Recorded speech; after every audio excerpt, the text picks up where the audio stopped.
नहीं बोले तो आप लोग बोले कि दिलीप जायसवाल से समझौता हो गया। मंगल पांडे को छोड़ दिए तो आपने कहा कि तो इन्हीं के जात के हैं इसलिए छोड़ दिया। अरे भैया छोड़ेंगे किसी को नहीं, ना जात को ना भात को, छूटेगा कोई नहीं। गलती अगर आपने किया है तो आप बचिएगा नहीं। बिहार की राजनीति में आपने ये दौर देखा है, माननीय सुशील मोदी जी थे, वो डॉक्यूमेंट वगैरह लेकर प्रेस वार्ता करते थे, इन चीजों को उजागर करते थे। सुशील जी के जाने के बाद कोई नेता यहाँ एक दूसरे पर इल्जाम नहीं लगाता है। सब सोच रहा है तुम भी लूटो हम भी लूटेंगे, ठीक है ना। आपने कहा जदयू का, तो जैसे मैंने पहले कहा था, भाजपा के यहाँ चाल चरित्र चेहरा को दिखाने वाले 3 लोग हैं। दिलीप जायसवाल जो राज्य के अध्यक्ष है, जो राजद के राबड़ी जी के मुंह बोले भाई हैं, तेजस्वी जी के मामा है। दूसरा यहाँ पर बड़े नेता मंगल पांडे, जो बिहार में मंगल काल की बात कर रहे हैं, जो भी भाजपा के अध्यक्ष रहे हैं, यहाँ पर मंत्री भी रहे हैं, बड़ा बड़ा दावा करते हैं। तीसरा यहाँ पर सम्राट चौधरी हैं। ये 3 के अलावा और कोई बड़ा नेता जिसमें आपका रुचि है वो भी आप हमको बता दीजिए, उसका भी बता दिया जाएगा। अब सर्वेश जी हैं, भाई कोर्ट ने पहले कन्विक्ट कर दिया कि फर्जी दवा बनाता है, और उस पर क्या प्रेस कॉन्फ्रेंस करना है। तो कोर्ट ने जीवेश मिश्रा, जीवेश के नाम भी भूल गए, इतना लोग है। जीवेश मिश्रा, राजस्थान की कोर्ट ने कह दिया कि आदमी फर्जी दवा बनाता है, अब उस पर क्या प्रेस कॉन्फ्रेंस करना है, तो सामने आ गई बात। ये तो जो लोग छुपे हुए हैं, अपने आप को राम राज्य का ध्वजवाहक बता रहे, बिहार के लोगों को गुमराह कर रहे हैं, उन पर प्रेस वार्ता होगी। आपकी रुचि अगर किसी व्यक्ति में तो बता दीजिए। नित्यानंद राय यहाँ बिहार में कहाँ राजनीति करते हैं? अरे माइक्रो में लेके बोलो ना। जन स्वराज राजनीतिक दल है। राजनीतिक दल के तौर पर तथ्यों के साथ, प्रमाण के साथ हमारा कर्तव्य है हम लोगों का कि हम ये जानकारी जनता के बीच में आपके माध्यम से रखें। जहां तक लोगों को लीगल मदद देने की बात है, जैसे राजेश शाह का मामला है या मेडिकल कॉलेज के अवैध कब्जा का मामला है, उसको लीगली प्रोसेस किया जा रहा है। लेकिन आपको जरिए पहले जनता को बताया तो जाए कि ये लोग कर क्या रहे। प्रशांत कल पटना की सड़कों पर एस्टेट के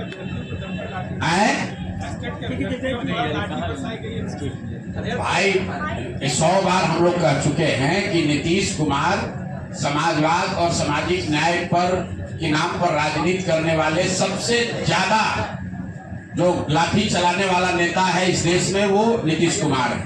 कई लोग हमको कहता है कि भैया आप उनके स्वास्थ्य पर मत बोलिए, बड़ा अब दया आती है, अब बेचारगी हो गई है नीतीश कुमार की।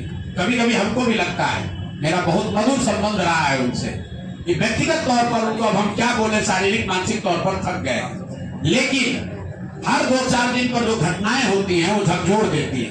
कल आपने देखा एक नए बच्चे को, 20-22 साल के एक बच्चे को पुलिस वाला वर्दी में जूते से, पैर से, जूता से उसको मार रहा था। आप बताइए, ये मानसिक तौर पर थका हुआ बीमार व्यक्ति नीतीश कुमार अपने बंगले में बैठकर बिहार के युवाओं को, पुलिस को ये अलाउ किया हुआ है कि ये जूता से जाकर मारो। इस व्यक्ति के प्रति कोई सिंपैथी होनी चाहिए? नहीं होनी चाहिए। प्रशांत जी एक सवाल रहेगा, अभ्यर्थियों के साथ आप खड़े रहेंगे? अभ्यर्थियों के साथ फिर से खड़े रहेंगे? अरे भैया, अभ्यर्थियों के साथ आप ये बताइए कि 3 वर्ष में हम लोगों ने आंकड़ा जारी किया, 84 से ज्यादा अलग अलग समूहों पर लाठियां चली हैं पटना में। तो चाहे अभ्यर्थी हो, छात्र हो, आशा वर्कर हो, आंगनवाड़ी हो, सरपंच हो, मुखिया हो, रसोईया हो, सांख्यिकी वाले हो, राज्य कर्मी हो, कोई वर्ग बाकी नहीं है।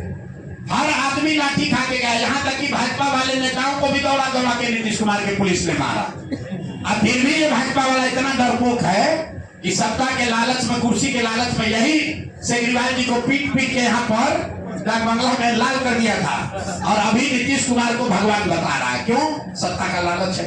प्रशांत जी जो आप आरोप लगा रहे हैं, हम आरोप तो नहीं लगा रहे। कौन? प्रशांत जी प्रशांत जी जो आरोप आप लगा रहे हैं, कायदे से कहाँ आरोप लगाया? कायदे से ये आरोप तेजस्वी यादव को लगाना चाहिए, क्योंकि विपक्ष के वो नेता है। और तेजस्वी यादव कहते हैं कि दिलीप जायसवाल जो है उनके मामा है। तो क्या शीर्ष नेतृत्व के नेताओं का रिश्ता क्या बताता है कि भाजपा जो है वो आरजेडी की भी टीम है? देखिए, आज जो भाजपा, मैंने पहले आपको कहा, उसका जो भी नेतृत्व है, सम्राट चौधरी कहाँ थे? वो लालू जी राजद से ही तो निकले हुए हैं। कम उम्र में मंत्री बनाना, विधायक बनाना, सम्राट चौधरी को किसने बनाया? यही तो राजद के लोगों ने ही तो बनाया। दिलीप जायसवाल कहाँ की राजनीति करते थे? ये सब राजद की उपज है। तो सब एक ही विचारधारा, एक ही तरह का लूट मार करने वाले तो लोग हैं। ये कोई गंगा से थोड़े, गंगोत्री से थोड़े ना निकले, ये सब राजद वाले गंगोत्री से ही निकले। तो जैसे जिसका जैसा उद्गम है वैसा ही उसका स्वभाव है, वही काम करता है। एम्स के डॉक्टर लोग और सुरक्षित बता रहे हैं कि बिहार में हम लोग असुरक्षित हैं और भैया, डॉक्टर सुरक्षित है, लोग असुरक्षित है। जब कोविड में आपके लोगों को दवा नहीं मिला, पैरासीटामोल, ऑक्सीजन नहीं मिला, तब बिहार के स्वास्थ्य मंत्री करोड़ों रुपए का फ्लैट दिल्ली में खरीद रहे थे, और मदद कौन कर रहा था? दिलीप जायसवाल। अब वो चर्चा का बात है। डॉक्टरों की सुरक्षा होनी चाहिए, वो तो रहेगी। सवाल रहेगा बिहार के लोग पहले आप लोग ये बताइए कि दिलीप जायसवाल पर 2 केस जारी हुआ था, आप लोग सब लोग शांत काहे हो गए? हमको आप लोग कह रहे हैं कि प्रशांत किशोर मैनेज हो गया। मीडिया वाला कितना लोग मैनेज हो रहे हैं? भाई, बिहार के लिए जगते रहिए, जो बताया जा रहा है उसको चलाइए, उनसे रिएक्शन तो लीजिए। आप लोग दिलीप जायसवाल से काहे नहीं पूछ रहे? एक एएनआई को बुला के देखिए, एएनआई के एक आदमी को बुला के एक बयान देके उसके बाद से वो आदमी गायब है, वो आदमी गायब है। और आप लोग मुंह में ऐसे माइक लगाकर सवाल पूछते हैं, लेकिन दिलीप जायसवाल से कोई सवाल नहीं पूछ रहा है। मना किया गया है। अच्छा देखिए, कौन मना किया? बोलिए। मुझे ये पता चला है कि आसमान में चोर बनने तो वही पड़ेगा। प्रशांत के आपको बोला गया है कि प्रशांत किशोर को नहीं बोलना है। प्रशांत किशोर को मत बोलिए, दिलीप जायसवाल से बोलवाइए। बारिश में अस्पतालों और सब जगह का हालत खराब है, सड़क टूटने लगी है। 4 दिन के बारिश में सड़कें टूटने लगी हैं, अस्पतालों में पानी घुस गया है, पूरा बुरा हाल है। लगभग कुछ ही लोग। शहरी विकास मंत्री कौन है? बोलिए बोलिए भाई, शहरी विकास मंत्री कौन है? जिस राज्य का शहरी विकास मंत्री नकली दवा बनाने का अपराधी घोषित कर दिया गया, इल्जाम नहीं, आरोप नहीं, राजस्थान में जहां भाजपा की सरकार है, उस सरकार के कोर्ट ने वहां पर जीवेश मिश्रा को फर्जी दवा बनाने का आरोपी बता दिया। वो आपका हमारा नगर विकास मंत्री है। भगवान का धन्यवाद कीजिए कि वो स्वास्थ्य मंत्री नहीं है, नहीं तो अभी तो घर डूब रहा है, तो लोग भी डूब जाए। नीतीश कुमार जी कैबिनेट पे नीतीश कुमार जी आप कह रहे हैं बिहार को गर्त में डाल दिया, और नीतीश कुमार की सरकार कर रही है। नीतीश कुमार कैबिनेट में लगातार जिस तरह से बिहार के लिए लगातार आप देख रहे हैं कि सब कुछ देते जा रहे हैं, इसको कैसे अच्छा ठीक है, देते जा रहे हैं तो भाई हमारी बात मत मानिए। नीति आयोग का वेबसाइट खोल लीजिए। देश का सबसे गरीब राज्य कौन? बिहार। देश का सबसे अशिक्षित राज्य कौन? बिहार। देश में सबसे ज्यादा बेरोजगारी कहाँ? बिहार में। सबसे ज्यादा पलायन कहाँ? बिहार में। सबसे कम किसानों की स्वनिधि राशि किसको कहाँ मिली? बिहार में। मनरेगा का यूटिलाइजेशन सबसे कम कहाँ हुआ? बिहार में। प्रधानमंत्री आवास योजना में सबसे कम घर कहाँ बने? बिहार में। अरे भाई,